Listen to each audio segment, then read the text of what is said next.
humans, how's it going? It's Shanice today here, and welcome to the Cottage Living 2021 cheats video. I do need to start off this video by saying if you don't know how to use cheats in The Sims 4 on console or on PC, I have done a full video updated for 2021 regarding this, how to enable cheats, what happens when cheats aren't working, etc, etc, and you can troubleshoot all of your cheat issues over there. This is purely just for a Cottage Living cheats, so the way you bring up your cheats console, as explained here in that video, exact same on PC, that's going to be Control-Shift-C. However, if you're playing on controller, or you're playing with a controller, and you're on Xbox, it's going to be the top two buttons and the bottom two triggers. Thank you, Past Johnny. I appreciate you and everything that you do.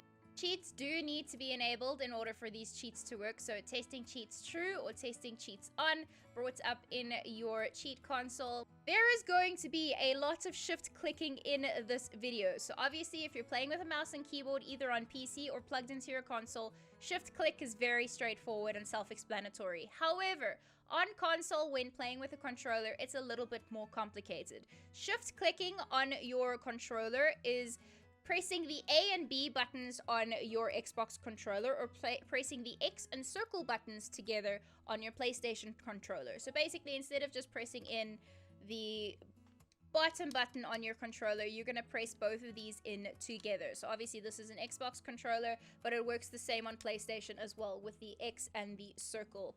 So that is how to shift click. If you want more information once again about the cheats, I have done a full video that you can go check that out in the cards or down in the description below, where I explain that in detail on how to shift click and how to enable cheats. But I can confirm that these cheats work on both PC and console, so let's get into it. As with any new Sims pack, I packed up my family and I moved them out of Willow Creek and I moved them into the New World Henford on Bagley, and I moved them into a new house because, I mean, this is my cheats household, so they have lots of money to use. So the first thing I want to take you through is unlocking the animal homes.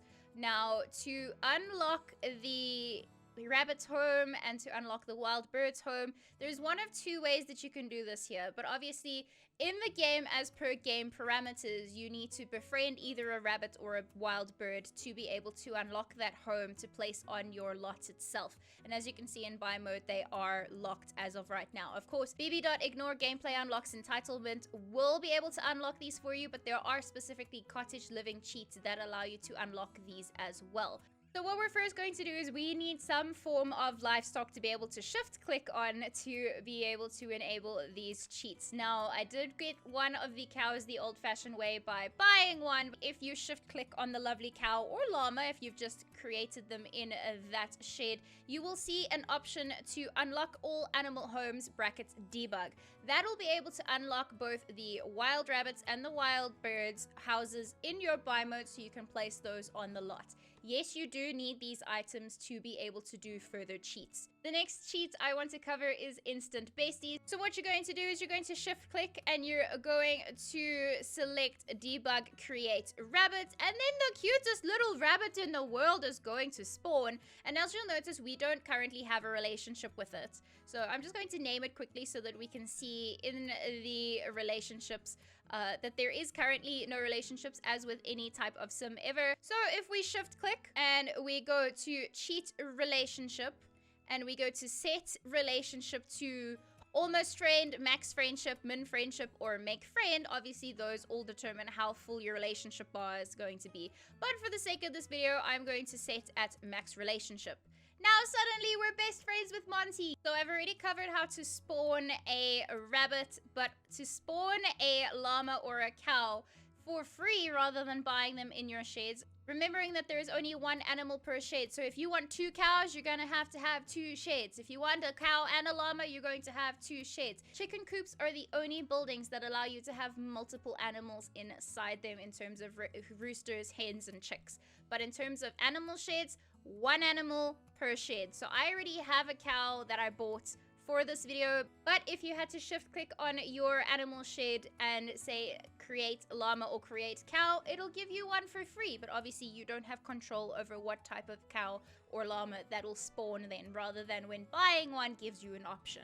As for chickens, you're going to do the same as how we spawned the rabbit. You're going to shift click anywhere on the ground and you can choose whether you want a hen, a rooster, or a chick. Now, each of these animals comes with their own unique wardrobe that can be unlocked via gameplay and via learning more about the animals, becoming more friends with them, adventuring around the new world, and all of those other things.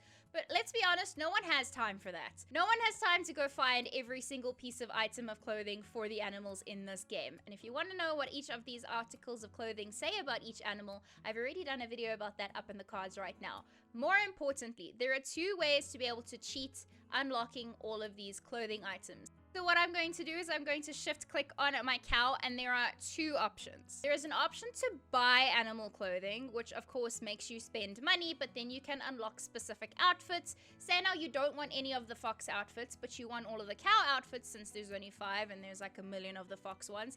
But if you shift click and you say buy animal clothing, it'll bring up a buy menu where it'll give you the prices and all of the descriptions for each of the clothing items, and you can pick and choose what you want to unlock to add to your inventory.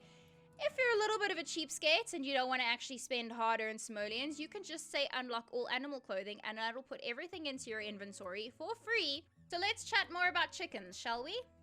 Once you've placed the chicken coop on your lot and you shift click on that chicken coop, you'll get a variety of options. Most of them are stock standard, make dirty, make clean. It's the same as most other objects in the game, but what is interesting here is the eggs that you can spawn. There are 2 types of eggs. There are just eggs, and then there are hatchable eggs. Obviously, hatchable eggs turn into chicks if you want to hatch them. Eggs, on the other hand, don't hatch. Hatchable eggs? Eggs. Got it? Cool. Depending on what type of egg you want, you just shift click on your chicken coop and then you can choose either your egg or your hatchable egg and you can create them that way. Let's talk about wild birds. Once you have unlocked the animal homes or befriended wild birds and placed one of these wild bird homes on your lot, also shift clicking, lots of shift clicking happening in this video. So there are a variety of options here. You can discover all gifting preferences, which honestly works out at the end of the day. So you get the best gifts out of your relationship, or you give the best gifts so you get the best gifts in return. But then there's a thing called controller state, which obviously will interact with the object that is this bird home.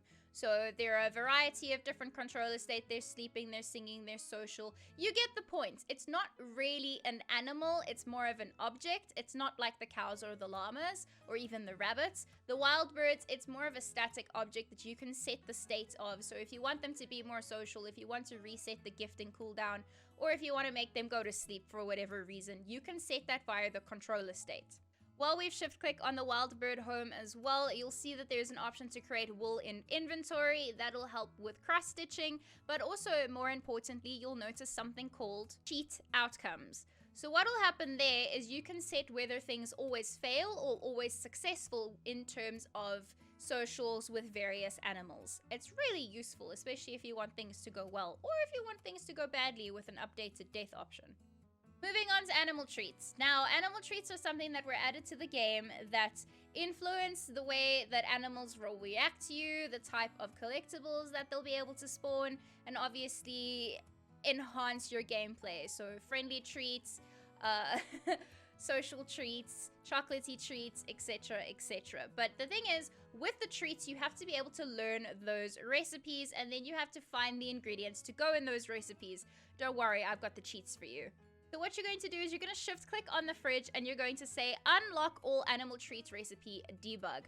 More importantly, there's 2 ways to do this. You can create the recipe ingredients in your inventory, so you'll get given the ingredients to make these treats, or even taken a step further, create all recipes in inventory, which will create the actual treats themselves. So there's a little bit of a midway there if you want the ingredients for the specific treats or if you just want the treats as a final outcome. Depending on what you want, both of those can be attained via shift clicking on the fridge.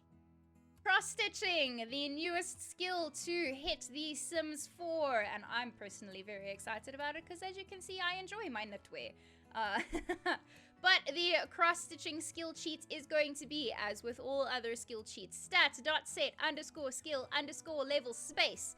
And then the unique code for your cross-stitching skill is skill_cross-stitch, and then your level 1 through 5. As always, level 1 doesn't necessarily always unlock, so if you want to max out your skill, you max that out at level 5, congratulations. You now have the skills to be able to cross-stitch, but you don't know any of the patterns. So what I did to get my hands on these cross-stitch debug items, the hoops, I went into the debug mode, so that's bb.show hidden objects and bb.show live edit objects, and I ended up finding these cross-stitch items to place on the wall or on the ground, table surfaces, whatever.